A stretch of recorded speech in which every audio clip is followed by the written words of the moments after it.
that once more you're not satisfied with your life and want to be something else. Well, now, I reckon that's just about the size of it, Mr. Wizard. I got a powerful hankering for the old days. The romance of the river. What I want to be is a riverboat captain. But Tooter, my boy, it takes years to be the riverboat captain.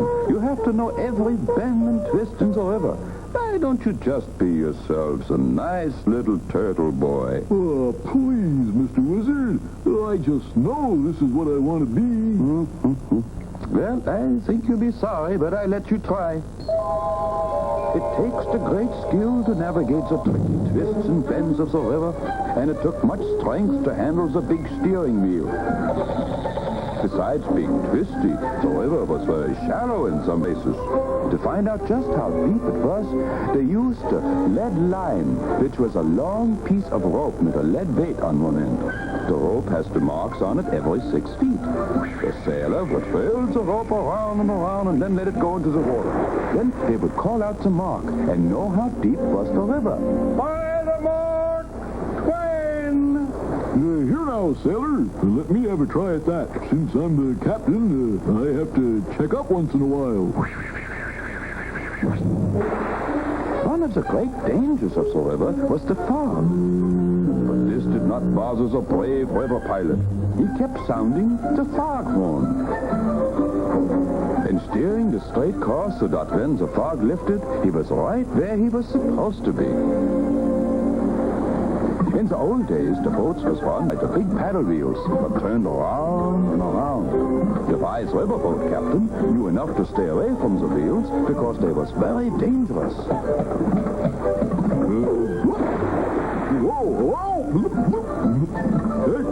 Wait, stop!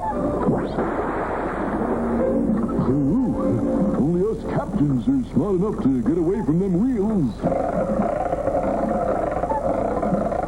The riverboat captains was great rivals.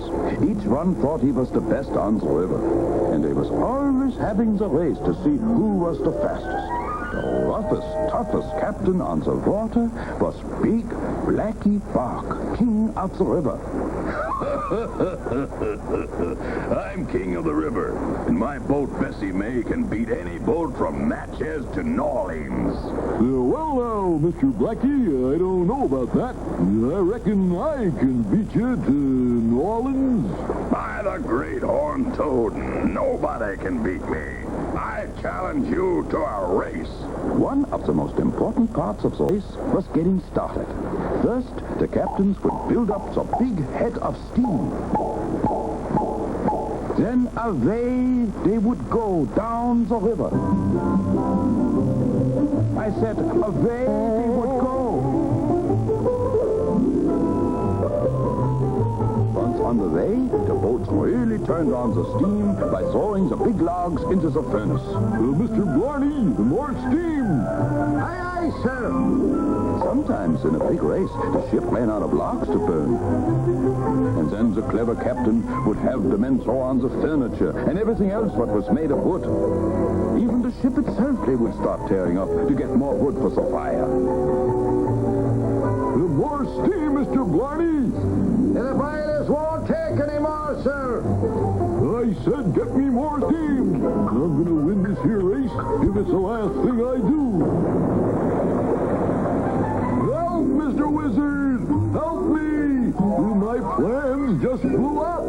Well, once again, twistle, thrastle, drostle, drone. Time for this one to come home.